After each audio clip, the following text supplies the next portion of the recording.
Mana sih sebenarnya aspek hukum dari tindakan membuat laporan polisi palsu seperti yang dilakukan oleh Baim dan Paula tadi? Itu kan mereka ngeprank itu kan akhirnya ngebuat laporan polisi palsu. Sebenarnya itu tuh nggak kejadian KDRT-nya kan, tapi itu tuh dibuatlah laporan polisi palsu itu untuk tujuan konten. Nah, itu diatur dalam pasal 220 KUHP.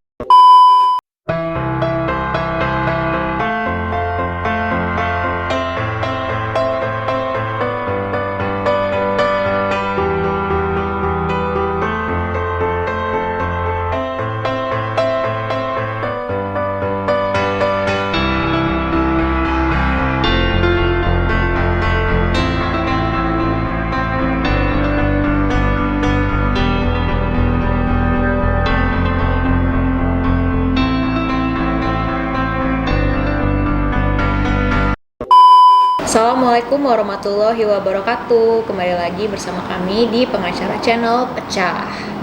Nah, pada hari ini bakalan ngebahas kasus yang lagi viral beberapa hari yang lalu, itu terkait laporan palsu kasus KDRT yang dibuat oleh Baim Wong dan Paula Verhoeven di YouTube-nya. Jadi siapa sih yang nggak tahu Baim Wong sama Paula Verhoeven kan? Baim Paula itu mereka itu membuat konten prank dengan berpura-pura membuat laporan polisi terkait kasus KDRT.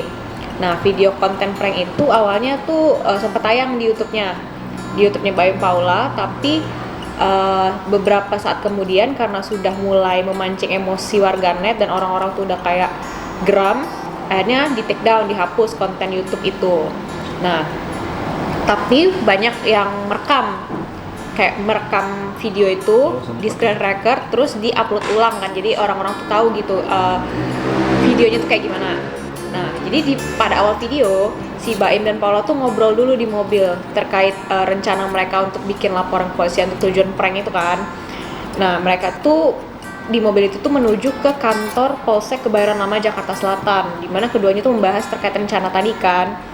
Nah, setelah mematangkan rencana, Paula itu turun dari mobil menuju ruang pelaporan di Polsek Kebayoran Lama Jakarta Selatan tadi. Paula pun berpura-pura hendak membuat laporan KDRT, di mana Baim itu merupakan terlapor. Nah, Baim itu tuh nggak ikut turun kan, Baim tuh nunggu di mobil. Jadi dia memantau aktivitas Paula dari dalam mobil itu kan, ada kayak kamera tersembunyi gitu, di mana Baim tuh kelihatan ketawa-ketawa pas si Paula ini masuk ke Polres Kebayoran Lama tadi. Nah, di dalam Polsek Kebayoran Lama itu, Paula tuh menyatakan kepada polisi bahwa ia hendak melaporkan suaminya yang telah melakukan KDRT terhadapnya. Nah, polisi itu tuh awalnya tidak mengenali siapa perempuan yang menghadap ke dia itu kan, karena si Paula ini memakai masker. Nah, kemudian Paula itu tuh diminta oleh polisi itu tuh untuk membuka maskernya supaya dikenali kan wajahnya siapa. Terus tiba-tiba polisinya kaget dong, lah ini kan yang Paula yang terkenal itu. Karena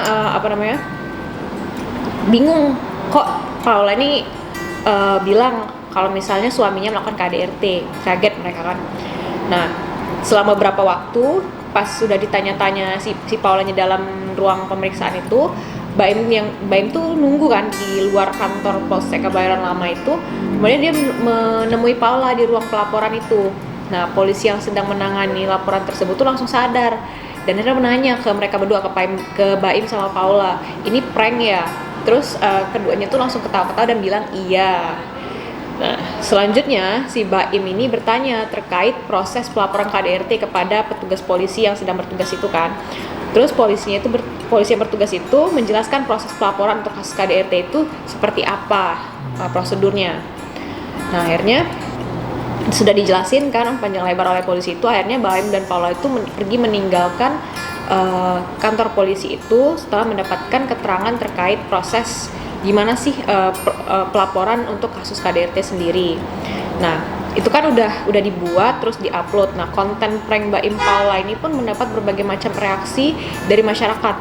Tidak sedikit dari warganet itu yang marah dan menghujat Baim dan Paula kan, karena dianggap konten prank laporan KDRT ini tidak bersimpati dan tidak berempati terhadap kasus dugaan KDRT yang sedang terjadi pada Lesti Kejora yang kemarin kita bahas di video itu kan, si Rizky Bilar itu diduga menganiaya melakukan KDRT terhadap Lesti Kejora, dan timingnya itu kayak terlalu berdekatan, jadi kayak dianggap manusiawi gitu loh, nggak mikirin perasaan orang. Terus banyak juga warganet yang geram dengan konten prank membuat laporan palsu Baim Paula. Jadi gimana sih sebenarnya aspek hukum dari tindakan membuat laporan polisi palsu seperti yang dilakukan oleh Baim dan Paula tadi? Itu kan mereka ngeprank itu kan akhirnya ngebuat laporan polisi palsu. Sebenarnya itu tuh nggak kejadian KDRT-nya kan, tapi itu tuh dibuatlah laporan polisi palsu itu untuk tujuan konten. Nah, itu diatur dalam pasal 220 KUHP, di mana pasal tersebut berbunyi barang siapa memberitahukan atau mengadukan bahwa telah dilakukan suatu perbuatan pidana padahal mengetahui bahwa itu tidak dilakukan, diancam dengan pidana penjara paling lama 1 tahun 4 bulan. Jadi sebenarnya itu tuh perbuatannya Baim Paula buat konten itu tuh bisa dipidana, guys. Nah, kelanjutan dari kasus ini ialah Baim Paula itu yang sudah dirujak oleh warganet itu, dia akhirnya menyampaikan permohonan maaf kepada polisi terkait konten prank yang mereka buat. Terus perkembangan dari kasus ini juga selain itu adalah Sahabat Polisi Indonesia, jadi kayak ada satu kelompok gitu melaporkan pasangan artis ini ke Polres Metro Jakarta Selatan sebagai akibat dari konten yang mereka buat tadi.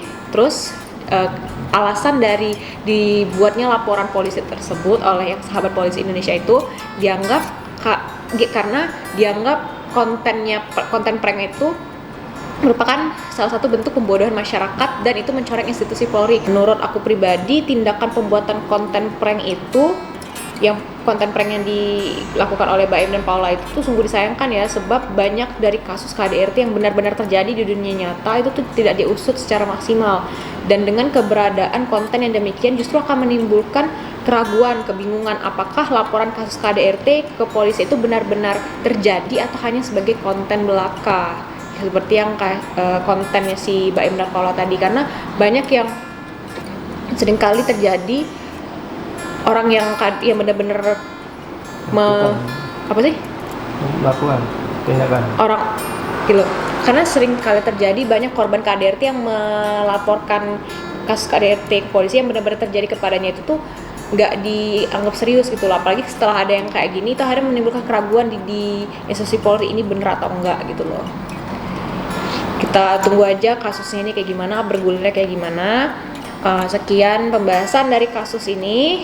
Kalau misalnya ada yang mau ditanya, silahkan komen di comment section di bawah. Jangan lupa like, comment, dan subscribe Pengacara Channel.